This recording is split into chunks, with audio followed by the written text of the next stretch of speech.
Good morning, good afternoon, and good evening. Welcome back to Pulse Report TV, your trusted source for balanced and insightful global news. Today, we bring you an important update on the evolving crisis in Iran, where political unrest, economic hardship, and international conflicts have escalated into one of the most serious geopolitical flashpoints of recent years.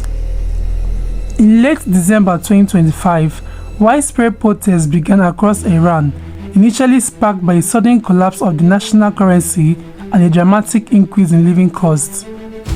The economic downturn had deep roots, with inflation soaring above 40%, rising poverty, food shortages, high unemployment, and decades-long mismanagement all contributing to public frustration. The demonstrations quickly broadened beyond economic grievances to include broader calls for political reform and greater freedoms. Protests spread to cities and towns across all 31 provinces, with many ordinary citizens, including students and small business owners, demanding change. However, these demonstrations have been met with extremely harsh measures by Iranian security forces. Credible reports from human rights organizations indicate that authorities have used lethal force, including mass shootings and other prohibited weapons, resulting in thousands of deaths, widespread arrests, and mass detentions. Internet access inside Iran was severely restricted early in the crisis, reducing communication independently verifiable reporting from within the country. The situation has now escalated beyond domestic unrest into a significant military confrontation. On February 28, the United States and Israel launched a coordinated airstrike campaign dubbed Operation Epic Fury, targeting multiple strategic sites across Iran. Among the reported casualties was Supreme Leader Ayatollah Ali, who was spied in an attack on his compound, a development confirmed by Iranian state television and other sources. In response, Iran's Revolutionary Guard and government forces have vowed retaliation with missile and drone strikes reported against Israel and Gulf targets. Regional tensions have surged as neighboring countries, including Syria, Iraq, and the United Arab Emirates, reported blasts or heightened military activity. Global concerns have grown over disruption to civil infrastructure, international travel, and critical energy routes like the Strait of Hormuz, a key artery for global oil shipments. Thousands of civilians are reportedly died amid repeated crackdowns on protests. Tens of thousands of people have been detained, including minors and journalists. Iran's president has framed the foreign military strikes as a declaration of war and asserted Iran's right to respond, describing retaliation as both legitimate and necessary. This crisis isn't just a domestic struggle, it now has a far-reaching implications. Regional stability is threatened as military engagements cross borders. Energy markets are violated due to risks around the Strait of Hormuz. International diplomacy is strained as global powers call for both de-escalation and accountability. At this critical moment, the world watches closely to see whether diplomatic pressure, negotiations, or further military engagement will shape the immediate future.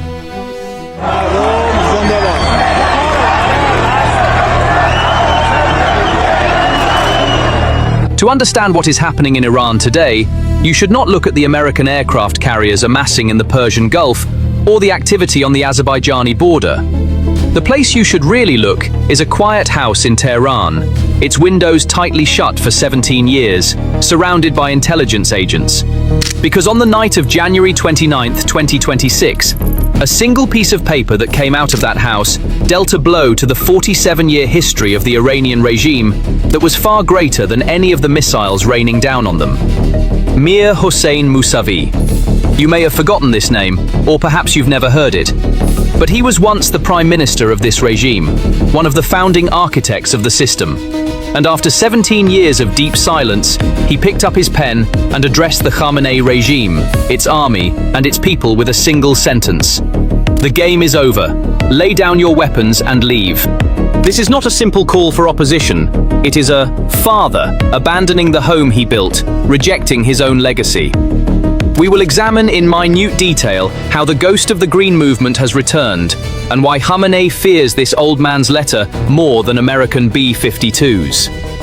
Now, Let's shift our focus away from the military activity in and around Iran and concentrate on the heart of the matter: Tehran's political anatomy. Many of you are wondering, who is Mir Hossein Mousavi and why is he so important? Without understanding him, it is impossible to comprehend the fear Khamenei is experiencing today.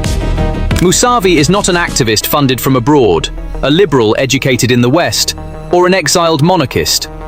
He was the golden child of the Iranian Islamic Revolution. In the 1980s, during the Iran-Iraq War, he served as the country's prime minister, managing the economy during those difficult years, a statesman privy to the system's most intimate secrets. In other words, he is not the other of the regime, but the regime itself. It is precisely this quality of insider that makes him so dangerous to Khamenei. We need to turn back the pages of history to 2009, because the seeds of what is happening in the streets today were sown that year. When Mousavi ran for president at that time, he had massive popular support behind him. However, on election night, the votes were suspiciously shifted to Mahmoud Ahmadinejad, giving birth to the Green Movement, the largest act of civil disobedience in Iranian history. Millions of people filled the streets of Tehran with green flags and asked one question: where is my vote? The regime saw this movement as an attempt at a velvet revolution and brutally suppressed it, attempting to turn Mousavi into a living corpse by placing him under house arrest. When Khamenei imprisoned him, he thought the idea would die, but he was wrong. The Green Movement was not just an election protest, it was the moment the Islamic Republic was confronted with its own promises and failed the test. Fast forward to today, 2026, and Mousavi's statement 17 years later reignited the embers beneath the ashes. So, what does Mousavi say? The regime has completely lost its legitimacy. Those who take up arms against the people will go down in history as traitors. These statements go far beyond political criticism. They carry the weight of religious and moral excommunication. The Velayat-e-Faqih system, established by Khamenei, sees itself as God's shadow on earth and the absolute authority. However, when a figure who emerged from within the system and served as prime minister during the revolution says, "You are no longer legitimate," it pierces Khamenei's spiritual armor. With this statement, Mousavi demolishes the regime's claim to sanctity. There is a very critical sociological layer here. Iranian society is not homogeneous at present. On one side is the Generation Z, which embraces a secular Western lifestyle and seeks a solution entirely outside the regime. On the other side is the silent majority, which is religious and conservative, but fed up with the regime's corruption, oppression, and economic collapse. Mousavi's target audience is precisely this second group. He is the only person who can neutralize the regime's propaganda that foreign powers are trying to destroy us. Because he is also religious, he also has revolutionary roots. Mousavi's existence takes the "we are protecting our religion" card out of Khamenei's hands and throws it in the trash. Khamenei's greatest nightmare is not American troops entering Tehran. It is his own base, his own officials, his own police beginning to believe Mousavi's words. Because those words are not the threat of an external enemy, but the cry of an internal conscience. And that comes to mind at this point is, if there is a change in Iran, who will take the wheel? Reza Pahlavi, the son of the Shah in exile, or Mir Hossein Mousavi, the Green Prince under house arrest? These two figures represent two different poles of the Iranian opposition, and this rivalry is one of the most important dynamics that will determine the future of the regime. Reza Pahlavi is a source of hope, especially for the diaspora abroad and the completely secular segments within the country who are nostalgic for the monarchy. This group, whose slogan is Kavid Shah, wants the Islamic Republic to be completely eradicated and replaced by a Western, secular order. However, there are very serious factors weakening Pahlavi's hand. First, he is an exile who has lived away from his country for 40 years.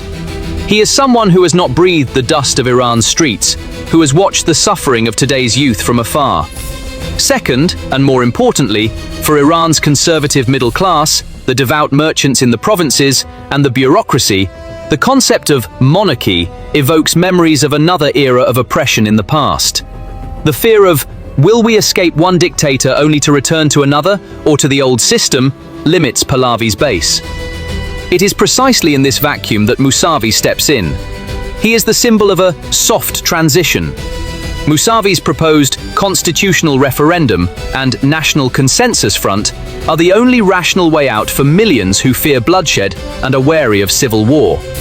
Instead of completely destroying and burning down the system, Mousavi promises to democratize it, to fill the concept of republic with meaning. This is an acceptable scenario, especially for the pragmatic wings of the army and even the Revolutionary Guards. Imagine you are a general and you see the regime collapsing. If Pahlavi comes to power, you risk being tried, exiled, or executed. But if Mousavi comes to power, you have a chance to remain within the system and reach a compromise in the name of continuity of the state. That is why Mousavi is the only name that could create a crack within the regime's security apparatus. His call to lay down arms is much more effective than Pahlavi's call because he offers the military an honorable way to retreat. So, can Mousavi overthrow Khamenei? Physically, it is impossible for an 83-year-old man under house arrest to storm the palace and seize power. But politics is done with symbols. Mousavi has now become an Iranian Mandela. In an equation where Khamenei is weakening, sick, and losing legitimacy every day, Mousavi represents moral authority. As power centers within the regime prepare for the post-Khamenei era, they may be more receptive to Mousavi's model of controlled change than to Pahlavi's radical change. As for popular support, yes, the youth on the streets may be shouting "Shah" because that is the most radical rejection. But at the end of the day, when the ballot box is set up or a transitional council is formed, Mousavi is the common denominator that can unite 80% of society. He is that wise grandfather figure whom both the religious and the secular can say, "At least he will get us out of this chaos safely." Furthermore, Mousavi's ethnic identity also plays a key role here. He is an Azerbaijani Turk. The movement of the Turks, Iran's largest and most organized ethnic group, centered in Tabriz, is the regime's worst nightmare. While Pahlavi's Persian nationalist tone irritates the Turks, Mousavi's fellow citizen identity and more inclusive language could bring Tabriz into the equation. When the unrest in South Azerbaijan is combined with the Mousavi factor, the regime's northern front could completely collapse. Now, let's look at the external factors fueling this internal political fire and forcing the regime into mistakes, namely the overall military situation. Why has Mousavi's letter been so effective today? Because the Khamenei regime is facing an unprecedented level of intense and multi-pronged strangulation. The internal legitimacy crisis, combined with the external military encirclement, is creating unmanageable chaos. The presence of the US and its allies on the ground has now gone far beyond a mere show of force. The military buildup around the Persian Gulf and the Strait of Hormuz has cut off Iran's lifeline.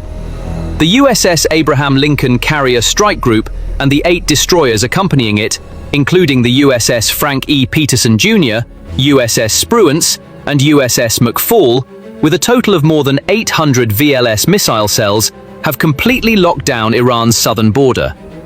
This naval force is squeezing Iran's oil exports like a vice, capable of stopping the lifeblood of the regime. However, the real strategic threat lies in the qualitative increase in air power. The US's decision to relocate its B-52 Stratofortress bombers to the Diego Garcia base in the Indian Ocean is a development that is keeping the generals in Tehran awake at night. Why? Because these aircraft are equipped with JASSMER stealth cruise missiles that can be launched from hundreds of kilometers away without entering Iranian airspace. This means that the US can strike command centers, nuclear facilities, or Revolutionary Guard headquarters in Tehran without risking a single pilot. In addition, F-35As and EA-18G Growler electronic warfare aircraft, deployed to the region from Europe, are lying in wait to blind Iran's newly acquired Russian S-400 systems. The move that really panicked the regime and made Mousavi's "game over" statement even more meaningful came from the north. The US Air Force MC-130J Commando II aircraft that landed in Azerbaijan completely changed the equation. This aircraft is not designed to transport cargo. It is designed to infiltrate enemy lines, drop special forces, and support regime change operations. The presence of this aircraft less than 300 kilometers from the Iranian border sends this message to Khamenei. We are coming not only from the south, but also from the north. There's nowhere to run. It is this feeling of being surrounded that is undermining the psychology of the regime's elite. The departure of that mysterious aircraft, codenamed Iran 07, for Moscow is the most concrete evidence of the disintegration within, like rats abandoning a sinking ship. As regime officials look for tickets to Moscow, Mousavi's go is becoming much more realistic in the eyes of the people.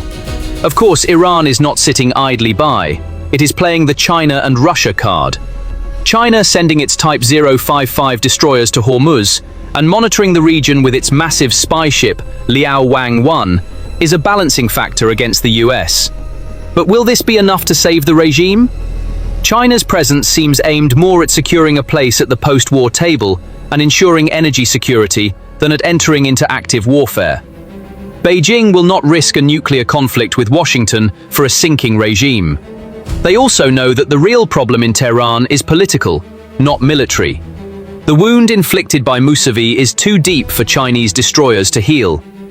To interpret what is happening in Iran simply as winds of war are blowing would be to miss the bigger picture. We are not witnessing the beginning of a war, but the end of an era.